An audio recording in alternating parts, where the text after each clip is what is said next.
So there are a few other firms that are, in this space, in the southern part of the country, that have been looking in the, the second life. Uh, if you had to say what makes Batex stand out, is there Right. something unique that you're doing in this? And again, primarily from a recycling standpoint, right? Maybe you can even highlight some applications where you have ended up using the recycled batteries, maybe. Right.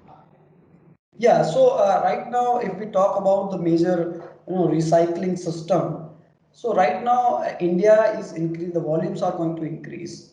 So majorly, if you talk about the rural areas, so in rural areas, the solar, if you talk about the solar applications, so it's right now the energy storage is not affordable in terms of lithium ion battery. If you talk about the first life cells, so here we have created a system where you can store the energy in terms of rural areas also, where you have a solar storage system. So we have created this energy storage system based on the second life. So where the energy storage cost, reduces to half, maybe one third for the, so you can store the energy in, a very cheap form. This is the one thing. Second thing is that we are collecting the laptop batteries, we are collecting your EV batteries, and majorly 80% of the batteries we are using in the second life, mainly for the vendors which are like, vegetable vendors, maybe the roadside who needs lightning for the, at night. So second life battery is very much useful, even that can be given life for 3 years, maybe 4 years again. To utilize it as a small power electronic, that is maybe for lighting purpose, maybe for some doing some sort of small operations, maybe in terms of, electronic operation. Or the third part is the solar storage system, because the lithium ion battery, if you compare with the lead acid battery, so there are majorly three things which is, which is having advantage. One is that the weight of the battery reduces to maybe one third. Second form is that, maybe right now if you see the storage system, maybe you can store 160 watt hour to 170 watt hour. Right now from second life storage, you can store 160 watt hour to 170 watt hour per kg. So that is the, capacity, energy density which can be utilized with the batteries, and the charging time is even less. So that means we are maximizing the solar power energy storage into a down the line. Second part is that we have launched inverters, lithium based inverter system. So right now, if you see, right now, if you in your homes or somewhere, there are bulky batteries, even they are based on the sulfuric acid or the lead acid battery. So there are a lot of harmful gases which is evolved by the, lead acid battery, maybe fumes for which is liberated from the, sulfuric acid.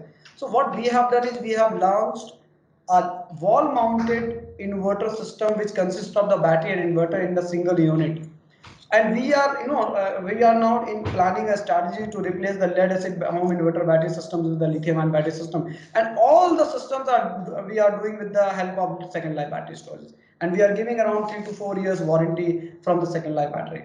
So that is the whole thing. And even the battery, if you compare the size of the inverter from the normal, the inverter which is there in our house, and if you compare with the lithium ion battery inverter, so lithium ion battery inverter is the size of around CPU, which consists of a battery, inverter, as well as the whole system in our package.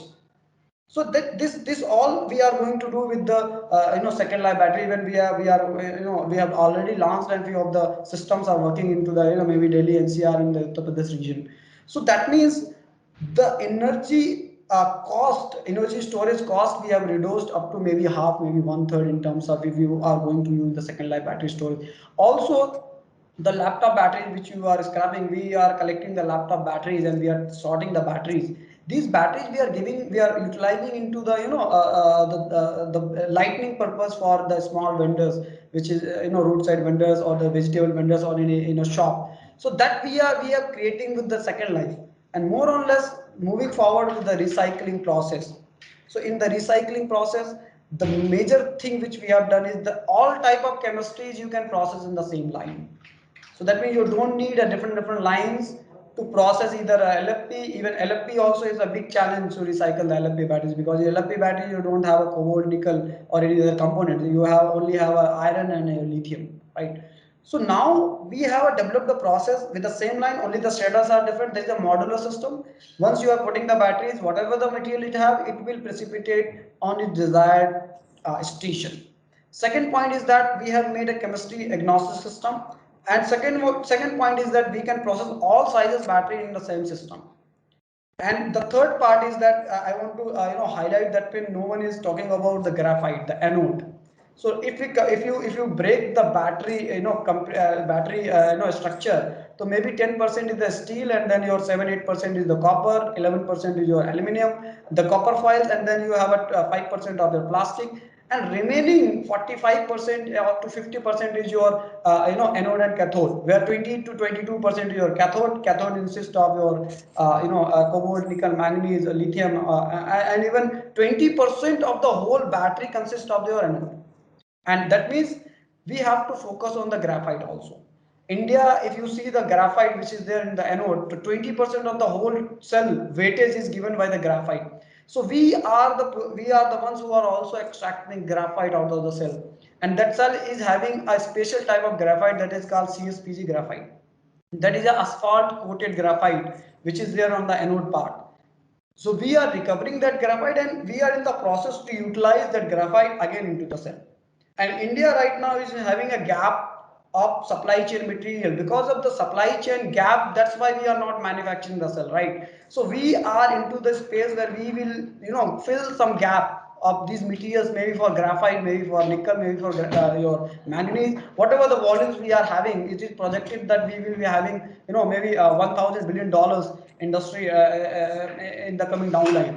So that is the projection. So now what especially we are doing is we are also extracting the anode graphite, and right now we are already in the process to utilize into the new cell. So if you talk about right now, we are recovering the graphite into the same form. So if the initial energy is 100%, so after recovering and making new cell, we are committing that okay, 70 to 80% of the energy still can be given in the new cell when you incorporate the material into the battery.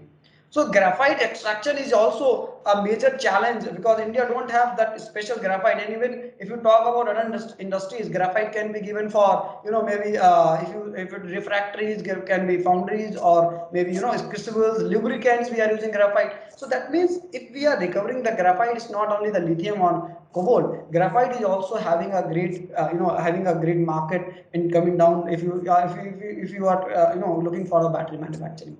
So, and second part is that majorly now the cobalt content are being reduced. Majorly if you see because of the cost of the cobalt, the players, the battery manufacturer are reducing the cobalt and they are increasing the nickel and other components in the battery. So in this section, we need to very keen about the material which is there. Even it's if you break the whole material, 5% will be your cobalt, 6 to 7% is your nickel, then 5 to 8% is your lithium, and your manganese. If you say in sort of the batteries, the people have reduced the manganese, but it's around 7 to 8% is manganese which consists of the battery.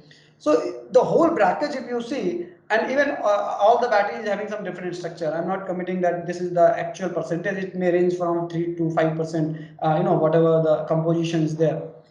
Now the basic part is that the cobalt, nickel, manganese, or lithium, whether you can supply with the different companies. Right now 100% cobalt, 100% lithium, and 100% nickel is imported with different countries. And now that material is used mainly in the paint industry, mainly in the fertilizer industry, mainly into electroplating industry.